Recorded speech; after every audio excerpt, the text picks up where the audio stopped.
မင်္ဂလာပါရှင်။တန်အေယာဝါဒီပုတ်ကလပ်မှကြိုဆိုပါရစေ။ဒီနေ့ဖတ်ပြပေးမှာတော့ဆရာနာရသေးစာရဲ့နောက်ရကိယာစာအုပ်မှစာစုများကိုဖတ်ပြသွားပါမယ်။အပိုင်း3ကိုရှောက်မိလန်လူမှာဖြစ်လာသမျှအကောင်းဆုံးအမှန်ဆိုတာတွေဟာအတိတ်ကကြောင့်ဖြစ်ရတယ်လို့အတိတ်ကဟူချင်းယူမယ်ဖွဲ့ပြီးပြောဆိုယူကြည်နေသူမှာစစ်တပ်ခွန်အားရောက်နေပြီလို့ယူဆနိုင်တယ်။ငါအဖြစ်ချိန်စိုးကျွမ်းစားနိုင်မယ်ဆိုတဲ့စိတ်ရဲ့ခံခတ်မှုအရှုံးမပေးလို့မှုတွေ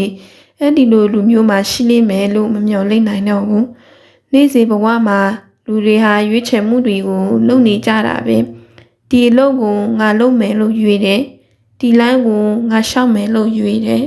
။ဒါကိုငါရအောင်ကြိုးစားယူမယ်။ငါဘဝကိုဒီလိုတည်ဆောက်မယ်စသည်ဖြင့်ရွေးတယ်လူတွေဟာတနည်းမဟုတ်တနည်းရွေးနေကြတယ်ဒီအလုပ်ကိုငါမလုပ်တော့ဘူးဒီလမ်းမျိုးကိုငါမလျှောက်မလန်တော့ဘူးဆိုတာဟာလည်းရွေးတာပဲမဟုတ်တာမလျှောက်တာတွေကိုရွေးတာပဲဘဝဖြစ်တည်မှုကိုဗန္ဒာနာဝါဒီတွေကပြောကြတယ်လူဟာကိုလန့်ကိုလျှောက်ပြီးကိုဘဝဒီဘယ်ကိုကဝဲဖော်နေရတာတဲ့ကိုလှုပ်ချင်တဲ့အလုပ်ကိုကရွေးကိုသွားလို့တဲ့လမ်းကိုရွေးပြီးကိုဖြစ်ချင်တဲ့ဘဝမျိုးကိုကပဲထိဆောက်ရတာဖြစ်တဲ့ငါပဲဘဝကလာခဲ့တာလဲဆိုတာကိုမသိနိုင်ဘူးဟိုဘက်ကအတိတ်ဘဝရှိမရှိဆိုတာကိုကြည့်လို့လည်းမမြင်ဘူးခါစားကြည့်တော့လည်းမတွေ့ရဘူးအနာဂတ်ဘဝဆိုတာလည်းဒီလိုပဲလမ်းကြည့်တော့လည်းမမြင်နိုင်ဘူးခါစားကြည့်လို့လည်းမရနိုင်သေးဘူးအနာဂတ်ဘဝဆိုတာငါပဲဘဝအမလဲဆိုတာဟာမတိချတဲ့အဖြစ်ပဲသူများတွေကပြောလို့သာအတိတ်ဘဝဆိုတာရှိတယ်အနာဂတ်ဘဝဆိုတာရှိတယ်လို့ယူနေကြတာကိုယ်တိုင်ကြည့်တော့လေအဲ့ဒီဘဝဆိုတာတွေ့ရတာမဟုတ်ဘူးဘဝတွေရှိတယ်ဆိုတာတက်တည်ပြကြတော့လေခဲလူနဲ့တက်တည်ပြချက်ရဲလို့မတွေ့ရဘူးအတိတ်ဘဝဆိုတာတွေအနာဂတ်ဘဝဆိုတာတွေဟာမရေရာမတိချပေမဲ့ရေရာတိချတာတော့တခုရှိတယ်အဲ့ဒါဘာလို့လဲဆိုတော့ဒီယုတ်ဒီခဏနဲ့အခုအသက်ရှင်နေတယ်ဆိုတာကတော့သိကြတယ်အဲ့ဒီအသက်ရှင်နေတဲ့အဖြစ်အဲ့ဒီအသက်ရှင်နေတဲ့ဘဝကိုအသေးအချာကြည့်တော့လေဘာအတိတ်ပဲမှလည်းမရှိဘူးဘာအနိတာရမှလည်းမရှိဘူးဒီတော့ကို့အဖြစ်ကို့ဘဝကိုလိုချင်တဲ့အတိတ်ပဲကိုရွေးချယ်ပြီးကိုဟာကိုအတိတ်ပဲရှိအောင်ဖော်ဆောင်ဖို့လိုတယ်ကိုရချင်တဲ့အနိတာရကိုကပဲရွေးချယ်ရှာယူပြီးကိုဟာကိုအနှစ်သာရကိုရှာယူရမှာပဲလို့အဲ့ဒီဖြစ်တည်မှုပဌာနာဝါဒီတွေကဆိုကြတယ်ဒီနေရာမှာအတိတ်ကကြမ္မာကိုယူမဲ့ဖွဲ့နေသူပူပေကတဟေတုဝေဒီယာဖြစ်တည်မှုပဌာနာဝါဒီကိုဆွမ်းသတ္တိမရှိနိုင်ဘူး။ဘာကြောင့်လဲဆိုတော့အတိတ်ကကြမ္မာကိုယူမဲ့ဖွဲ့သူမှာအောင်မြင်ခြင်းစီကိုတွားတဲ့လမ်းကိုရွေးပြီးပန်းတယ်ရောက်သည့်အထိကျုံးစားယုတ်ကမဲ့ဆွနဲ့ဆန္ဒတွေဝိရိယတွေရှိလိမ့်မယ်မဟုတ်ဘူးအခြေအနေကပေးထားတဲ့အတိုင်းပဲသူဟာအသက်ရှင်နေထိုင်နေရမှာပဲပြီးတော့သူတစ်ပါးအသက်ကိုသူတက်ဖြတ်တာသူတစ်ပါးပစ္စည်းကိုခိုးဝှက်တာသူတစ်ပါးကိုလေလေပြောဆိုမိတာဟာလည်းအတိတ်ကကာကြမ္မာကြောင့်တက်ဖြစ်ခိုးဖြစ်လေဖြစ်တာပါလို့သူပြောမလားတကယ်တော့ကာကြမ္မာဤစက်ထားမှုတိုင်းဖြစ်ရတာပါပြုရတာပါလို့ယူဆသူဟာလူအဖြစ်မှရောက်ကြသွားခြင်းဖြစ်တယ်လို့ဘဝဖြစ်တည်မှုဗန္ဒနာဝါဒီတွေကတော့ပြောကြတယ်လူဟာလူအဖြစ်မှရောက်ကြသွားတယ်ဆိုတာလူဟာလူမပိတာတော့ပဲအရာဝတ္ထုအဖြစ်တို့ရောက်သွားတယ်လို့ဆိုလိုတာပဲတစ်ပေတို့စပွဲထိုင်ကိုတို့ဆိုတာစိတ်မရှိတဲ့အရာဝတ္ထုတွေတဘာဝတွေဖြစ်တယ်အရာဝတ္ထုတွေဖြစ်တဲ့အတွက်ပတ်ဝန်းကျင်အခြေအနေပေးတော့ပဲသူတို့ဟာတည်နေကြတယ်ဒီစပွဲကိုဒီနေရာကနေ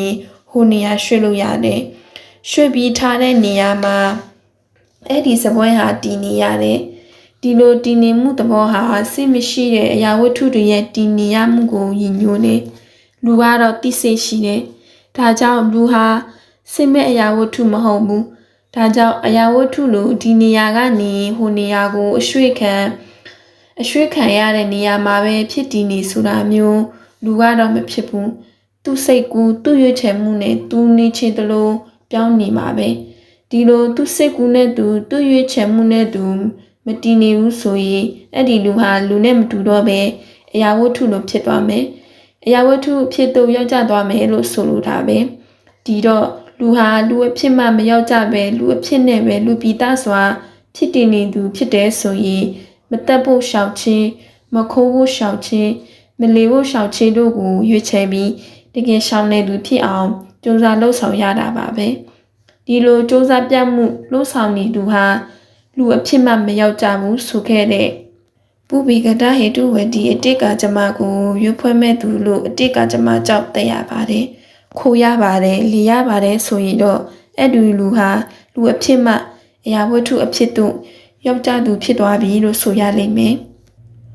ပုဗ္ဗေကတဟေတုဝါဒီနဲ့ခက်စစ်စစ်တူတဲ့သူကတော့ဣတာရနိမာနဝါဒီဖြစ်တယ်သူ့အမည်ကလူဟာဖန်ဆင်းရှင်တကုရှင်ရဲ့အလိုအတောင်တိုင်းဖြစ်နေရတာတဲ့မိမိဘဝရဲ့အောင်မြင်မှုဆိုရှယ်မှုကောင်းမှုဆုံးမှုအသက်ရှင်မှုတွန်းမှုနဲ့စတဲ့လူဘဝဖြစ်ရတွေဟာဖန်ဆင်းရှင်ရဲ့အလိုတိုင်းဖြစ်ပေါ်နေရတယ်လို့ဆိုလိုပါတယ်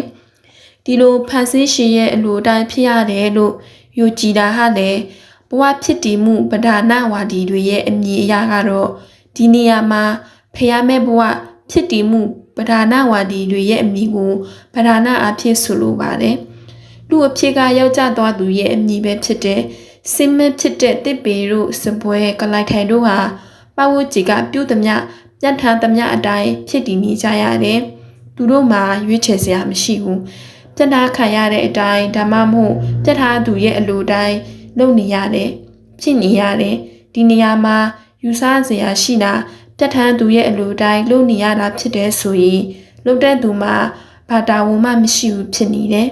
ဘာအပြစ်မှလည်းမရှိဘူးလို့ဖြစ်နေတယ်တဲရတာခိုးရတာလေရတာဟာပြတ်ထားသူအလိုတိုင်းလုပ်ရတာတွေဖြစ်တယ်ကိုစင်းနဲ့ကိုလုပ်တာမဟုတ်ဘူးကိုယ်ဆန္ဒနဲ့ယူရတာမဟုတ်ဘူးပြတ်ထားသူကခိုင်းလို့ပြတ်ထားပေးလို့လုပ်ရတာဒါဖြစ်လို့သူ့မှာဘာအပြစ်မှမရှိဘူးလို့ဖြစ်နေတယ်အဲ့ဒီလူမှာဘာတာဝန်မှလည်းမရှိဘူးလို့ဖြစ်နေတယ်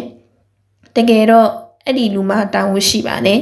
တက်တာခိုးနာလေတာတွေကိုမတက်ဖို့မခိုးဖို့မလီဖို့ကိုရွေးချင်းမရွေးချင်းဟာအဲ့ဒီလူပေါ်မှာမူတည်တယ်ရွေးချယ်ပြီးလှုပ်ဆောင်ခြင်းမလှုပ်ဆောင်ခြင်းအတွက်သူ့မှာတာဝန်ရှိနေပြတ်ထားသူရဲ့အလိုကျခိုင်လို့လို့ရချင်တာဖြစ်ပါတယ်ဆိုပြီးသူ့တာဝန်ကိုရှောင်လို့မရဘူးပြတ်ထားသူအပေါ်ကိုလည်းတာဝန်လွဲမချသင့်ဘူးသူများအပေါ်တွေလည်းအပြစ်ပုံမချသင့်ဘူးကိုတာဝန်ကိုကိုတာဝန်ဖြစ်နေသိပြီးတာဝန်မယူပဲသူတစ်ပါးအပေါ်ပို့ချချေတွေနဲ့အသက်ရှင်တဲ့သူရဲ့ဘဝကိုမစစ်မှန်တဲ့ဘဝလို့ခေါ်တယ်လူမစစ်တဲ့ဖြစ်တည်မှုဘဝလို့ဆိုလိုတာဖြစ်ပါလိမ့်မယ်ရွေးချယ်ရမှာကိုမရွေးတာဝန်ယူရမှာကိုမယူပဲဖြစ်တည်နေတဲ့ဘဝမျိုးဟာလူအုပ်ကြီးထဲမှာရောက်ထွေးပါသွားသူနဲ့တူတယ်လို့ဘဝဖြစ်တည်မှုပဓာနဝါဒီတွေကပြောတတ်ကြတယ်လူအုပ်ကြီးထဲမှာရောက်ထွေးပါသွားသူလူအုပ်ကြီးထိုင်ရင်လိုက်တယ်ထိုင်ရင်လိုက်ထလူအုပ်ကြီးသွားရင်လက်သွားနဲ့သူကိုယ်ပဲရွေးချယ်ဆိုဖြတ်လှုပ်ဆောင်မှုနဲ့တာဝန်ယူမှုဆိုတာတွေလည်းမရှိဘူးဒီတော့ဘာမှသူ့လိုလူမျိုးရဲ့ဖြစ်တည်မှုဟာလည်းပေါ်လွင်ပိသားမှုလည်းမရှိဘူးအဲ့ဒီလိုပေါ်လွင်ပိသားမှုလူပိသားမှုမရှိဖြစ်နေတာကိုပဲမျက်နှာမရှိတဲ့လူလို့ခေါ်တတ်သေးတယ်ဗုဒ္ဓကလည်းဆိုခဲ့တဲ့ပုဗ္ဗေကတဝါဒကိုရောဣတာရနိမာနဝါဒကိုပါလက်မခံဘူးအကြောင်းတရားကိုပယ်တဲ့အဟိတုကဝါဒကိုရှုနေတဲ့လူရဲ့အကောင်ဆုံးဖြစ်ရတွေဟာဖြစ်ချင်တယ်လို့ဖြစ်လာနိုင်တယ်ဆိုတဲ့အမျိုးအမည်မျိုးကိုလည်းလက်မခံဘူးဗုဒ္ဓဝါဒအလိုရတော့လူဟာမိမိပြုမှုအတွက်တာဝန်ရှိတယ်မိမိရွေးချယ်ပြုလို့တဲ့ကုသိုလ်အကုသိုလ်အတွက်မိမိမှာတာဝန်ရှိတယ်ဗုဒ္ဓဟာလူကိုရွေးချယ်နေတဲ့တတ္တဝါဖြစ်ရှုမြင်တယ်ပဏိစ္စသမုပ္ပါဘဝဖြစ်စေကြီးမှာလူဟာအဲ့ဒီဘဝဖြစ်စေကြီးတဲ့ကလွတ်မြောက်ရလမ်းကိုရွေးနိုင်တယ်ရွေးပြီးလွတ်မြောက်သည်ထိကျုံးစားနိုင်တယ်အကယ်၍လူဟာလွတ်မြောက်ရလမ်းဝေဒနာနဲ့တဏှာတို့ရဲ့ဈာကလမ်းကိုမရွေးနိုင်ဘူးဒီလိုက်တိုင်းမရှောင်နိုင်ဘူးဆိုတော့ဝတ်သုံးပါကိလေသာဝကာမဝဝိပါကဝရဲ့ပြတ်ထန်မှုကိုခံမြဲခံနေရမယ်လို့မြင်နေလူဟာအဲ့ဒီဝတ်နေကနေပြီးလွတ်မြောက်အောင်ကျုံးပန်းဆွမ်းဆောင်နေသူဖြစ်တယ်လို့ဘုရားကမြင်တယ်အဲ့ဒီအမည်ကိုပဲကာမတကတတမတိဋ္ဌိလို့ခေါ်ချင်ဖြစ်ပါတယ်အဲ့ဒီတမတိဋ္ဌိအမည်နဲ့ဘဝခရီးကိုမသွားရင်တော့ နောင်တရဆရာတွေနဲ့ကြုံနေတယ်လို့ယူဆရမှာပဲနိုင်ငံတော်ဤပရိယတ္တိသာသနာတက္ကသိုလ်မဂ္ဂဇင်းရန်ကုန်2000